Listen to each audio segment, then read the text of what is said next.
आदाब, नमस्कार, good evening, सत श्री अकाल। एक बार फिर आप तमाम लोगों का स्वागत है क्राइम कहानियां विद शम्स। आज की कहानी की शुरुआत एक लाइव तस्वीर से करते हैं। एक वीडियो है और इस वीडियो से इस कहानी की शुरुआत। ये जो आप इस वक्त अपनी स्क्रीन पर वीडियो देख रहे हैं, ये हरिद्वार डिस्ट्रिक्ट के लक्सर इलाके में एक ब्रिज की तस्वीर है, एक फ्लाईओवर की।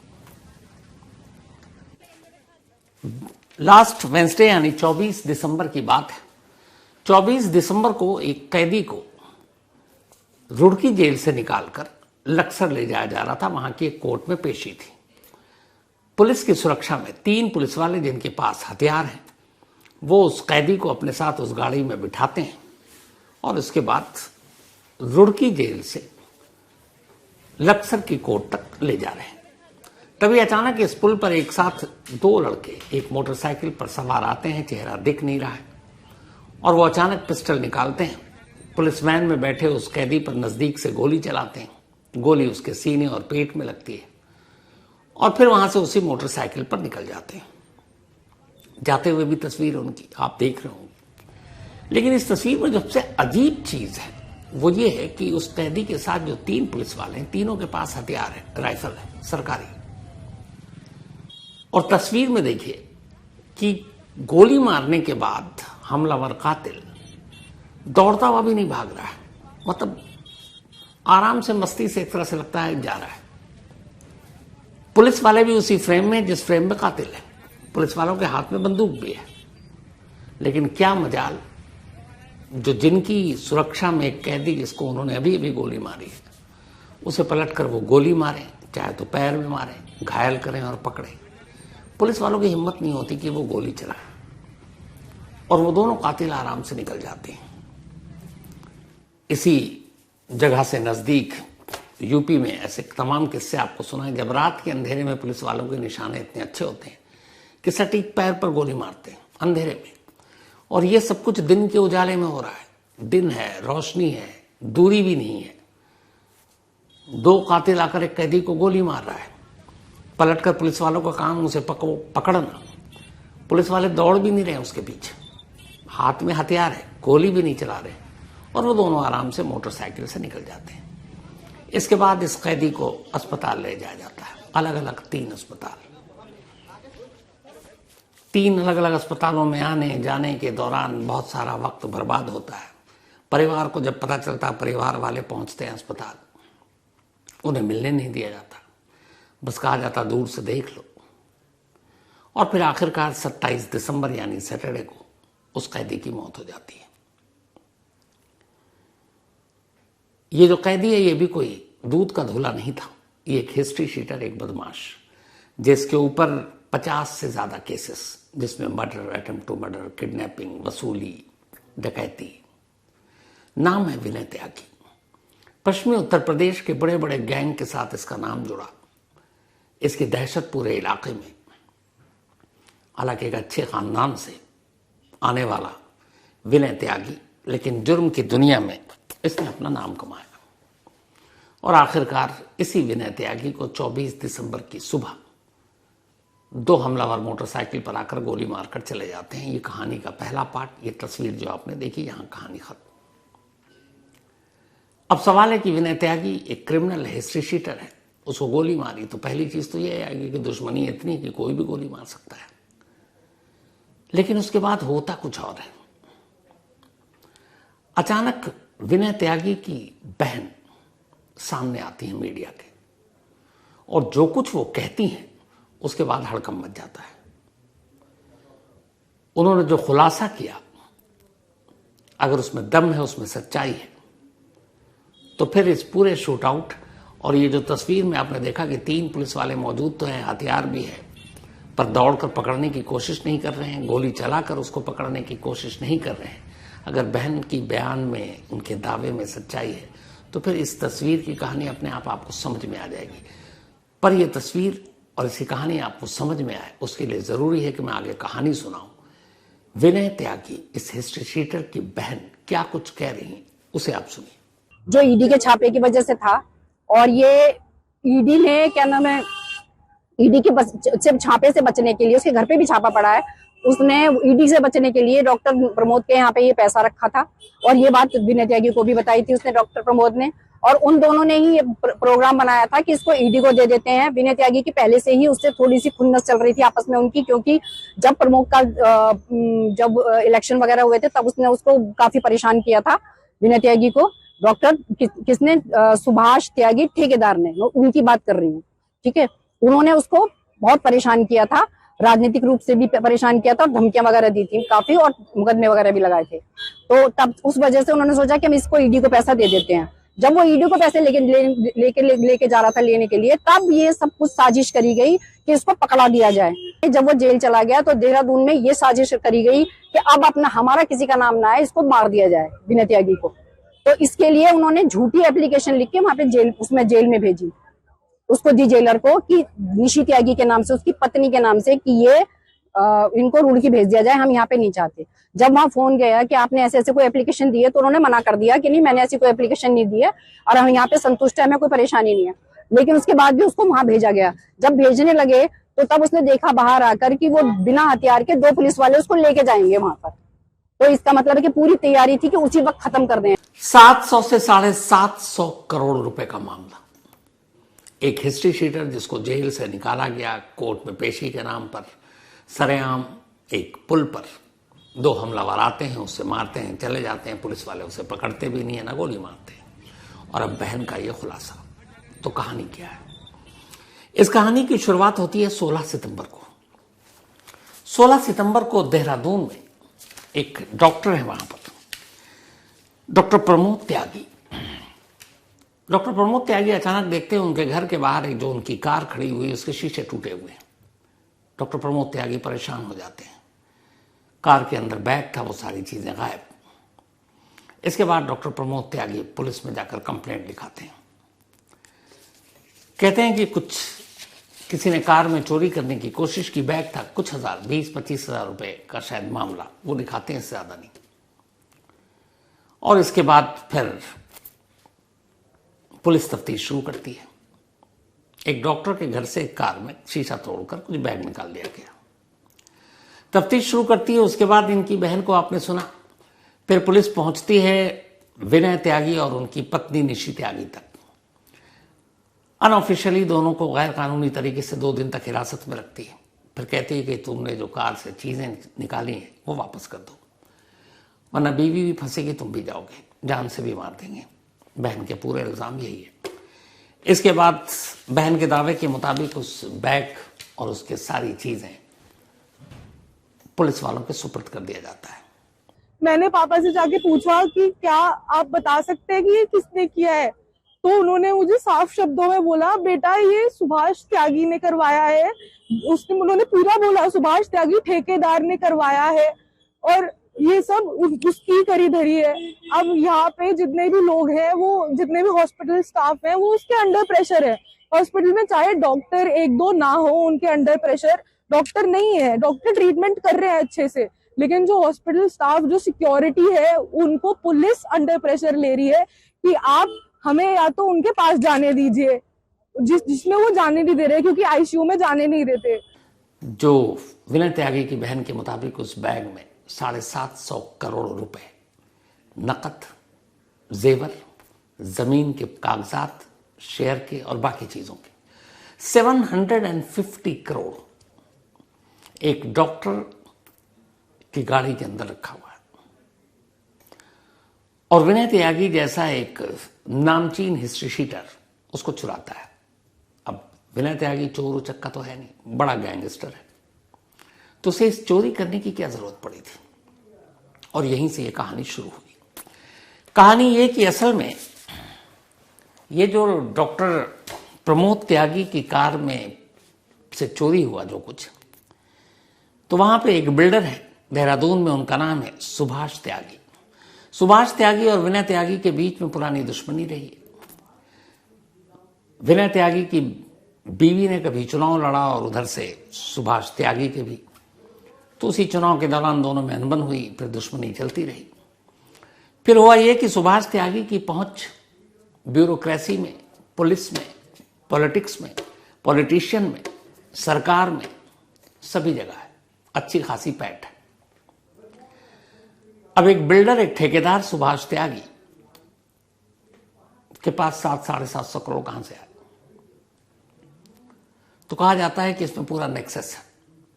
उत्तराखंड की ब्यूरोक्रेसी के लोग, पुलिस के लोग, सरकार में बैठे हुए लोग, पॉलिटिशियन, नेता, उनमें से कई हैं अभी जिनके नाम सामने नहीं आ रहे। तो ये सारे और बड़े ताकतवर लोगों के नाम, तो लोगों के ये पैसे थे। इत्तेफाक से ये पैसे सुभाष त्यागी के पास थे क्योंकि वो बिल्डर था, ब्लैक को व्हाइट भी कर सकता है। लेकिन दुश्मनी चल रही थी विनय त्यागी से।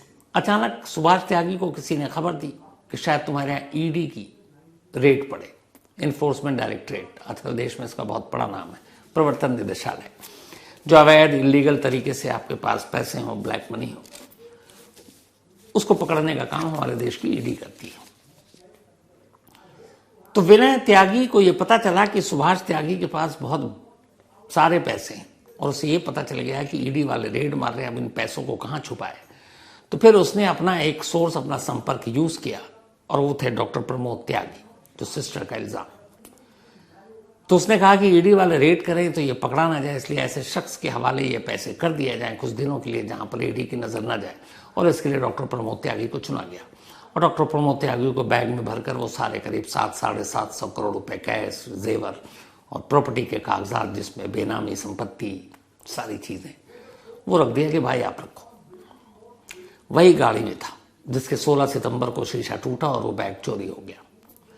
और चोरी करने वाला विनय त्यागी, क्योंकि उसे मालूम था इस बैग में क्या है। तो उसने चोरी तो कर ली, लेकिन वो चोरी करके क्या करेगा? इन पैसों को हड़पना था।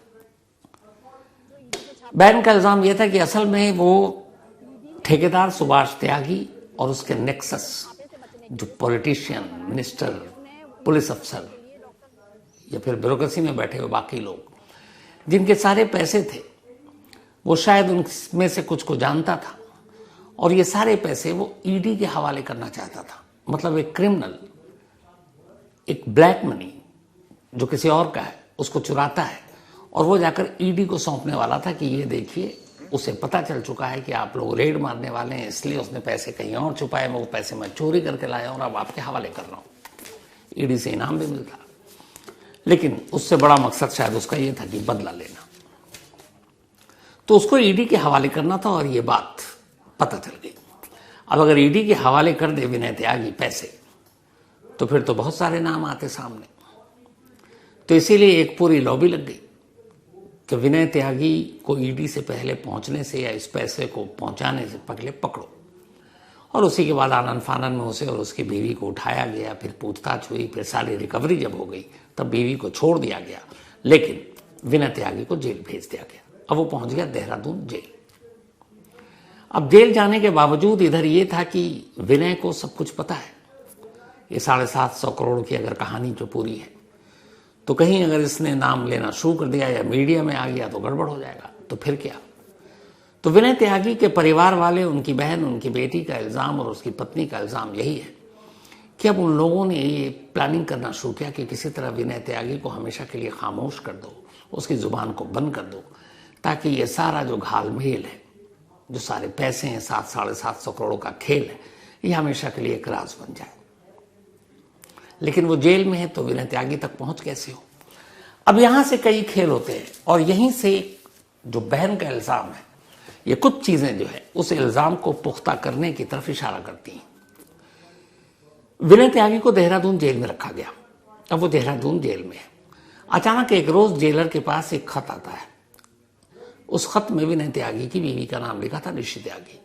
लेटर में ये लिखा था कि हमारे पति को देहरादून जेल में खतरा है, इसलिए उन्हें इस जेल से निकालकर रुड़की जेल शिफ्ट कर दिया जाए, वो ज्यादा सेफ है। इसके बाद जेल से एक फोन जाता है विनय त्यागी की वाइफ निशी त्यागी के पास और कहा जाता है कि आपकी एक एप्लीकेशन आई है कि आप अपनी पति की जेल को शिफ्ट कराना चाहती हैं। क्या एप्लीकेशन आपने भेजा और क्यों कराना चाहती हैं?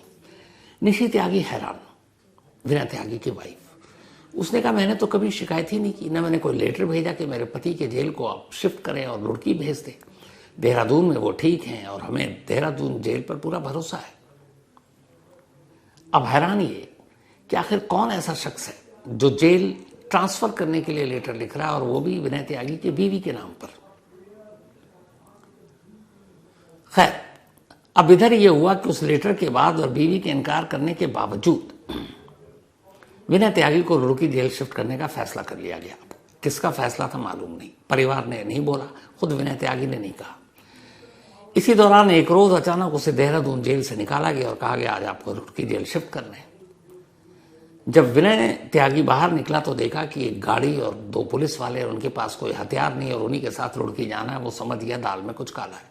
उसने हंगामा कर दिया, शोर मचाया कि मैं इनके साथ तो बिल्कुल नहीं जाऊंगा, अगर भेजना है तो मुझे हथियारबंद पुलिस वालों के साथ भेजिए, क्योंकि अगर रास्ते में हमला हो गया जिसकी उम्मीद है, मेरी जान के पीछे बड़े बड़े लोग हैं, तो मैं क्या करूंगा। उस हंगामे के बाद फिर यह हुआ कि ठीक है। इसी के बाद फिर हथियारबंद पुलिस के साथ विनय त्यागी को देहरादून जेल से रुड़की जेल शिफ्ट कर दिया गया, जिसमें न विनय त्यागी की मर्जी थी, ना उसके परिवार की किसी की, न किसी ने एप्लीकेशन दी मर्जी के खिलाफ। अब ऐसा क्यों किया, ये उत्तराखंड का जेल प्रशासन इसका जवाब देगा और अब जवाब देना पड़ेगा। अब वहां पहुंच गया, परिवार वाले डरे हुए हैं, विनय त्यागी को पता है कि कुछ गड़बड़ है। इस दौरान में एक और अजीब खेल होता है। अचानक इसी दिसंबर के महीने में इसी हरिद्वार जिले के 2 इलाकों में, एक लक्सर और एक और इलाके में 2 FIR दर्ज होती है। ये याद रखिए, पहले नहीं, अभी हाल में। और ये धोखाधड़ी और कुछ और मामले के सिलसिले में FIR दर्ज, और ये दोनों FIR विनय त्यागी के नाम पर। अब FIR दर्ज होने का मतलब ये होता है कि आपके खिलाफ मुकदमा है। अब आपको पुलिस को चाहिए आपसे इंट्रोगेशन के लिए, आप पुलिस इंट्रोगेट करेगी, लेकिन ऑलरेडी वो जेल में है, तो फिर इसके लिए कोर्ट से जरूरी इजाजत भी लेगी और इसी केस में फिर कोर्ट में पेशी भी होगी।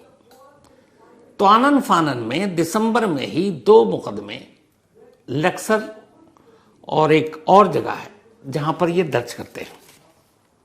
अब वहां दर्ज होने के बाद ये होता है कि 24 दिसंबर को लक्सर कोर्ट में विनय त्यागी को पेश करना है। विनय त्यागी पहले ही अपनी जान का खतरा जता चुका है।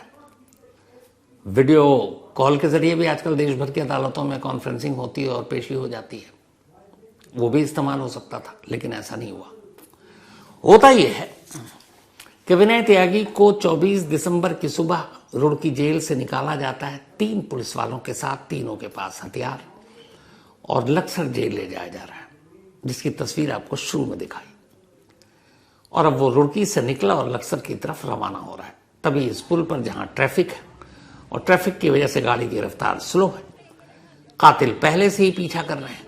जहां पे उन्होंने देखा कि ट्रैफिक ज्यादा है, गाड़ी की रफ्तार स्लो है, मोटरसाइकिल से उतरते हैं, बेखौफ गोली चलाते हैं। 3 पुलिस वाले पर उन्हें कोई परवाह नहीं, और गोली मारकर टहलते हुए वहां से निकल जाते हैं।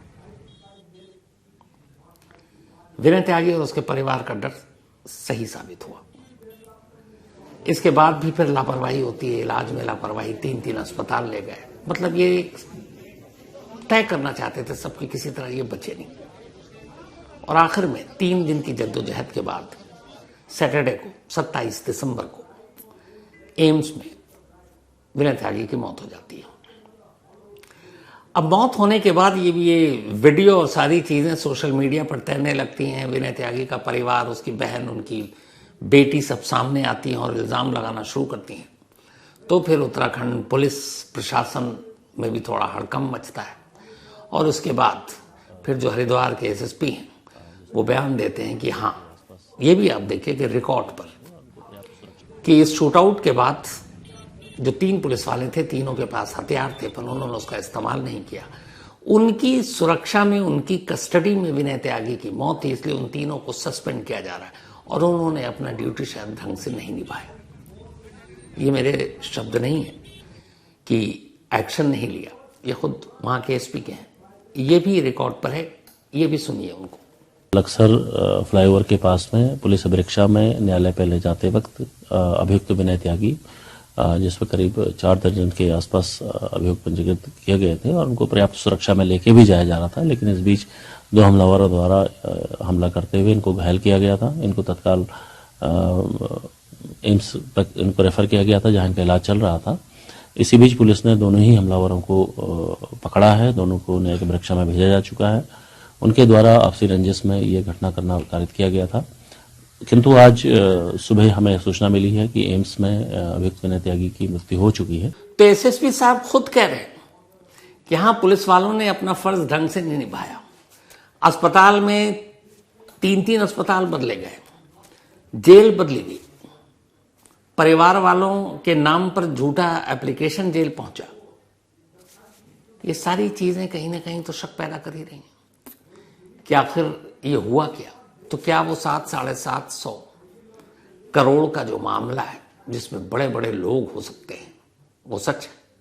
जो विनय त्यागी की बहन लगातार मीडिया और सोशल मीडिया पर कह रही है, वो सच है? अगर है तो फिर इसमें उत्तराखंड के बड़े बड़े लोगों के नाम सामने आ सकते हैं, लेकिन आएंगे कैसे? इस मामले में अभी एक रिपोर्ट है कि शायद एक स्पेशल इन्वेस्टिगेशन टीम बना देगी उत्तराखंड सरकार, लेकिन वो भी तो उत्तराखंड के अंदर में उन्हीं की सरकार, उन्हीं के अंडर काम करेगी। तो क्या उनसे आप एक निष्पक्ष इन्वेस्टिगेशन और जांच की उम्मीद रख सकते हैं? अपने ही विभाग, अपने ही डिपार्टमेंट के लोगों के खिलाफ उम्मीद कम है। लेकिन इस पूरी घटना के साथ जो कड़ियां जोड़ी हैं, जिस तरीके से मुकदमा, एफआईआर, कोर्ट में पेशी, जेल की अदला बदली, एक गाड़ी से पैसे की चोरी, वो सारी चीजें ये बता रही है कि साजिश गहरी है। कितनी गहरी और क्या इस गहराई का सच सामने आएगा, देखिए, उम्मीद करिए। जहां तक मुझे लगता है कोई करिश्मा हो जाए तो शायद सच्चाई सामने आ जाए, वरना ये भी हमेशा के लिए एक राज बनकर रह जाएगा। तो खैर, ये थी आज की कहानी।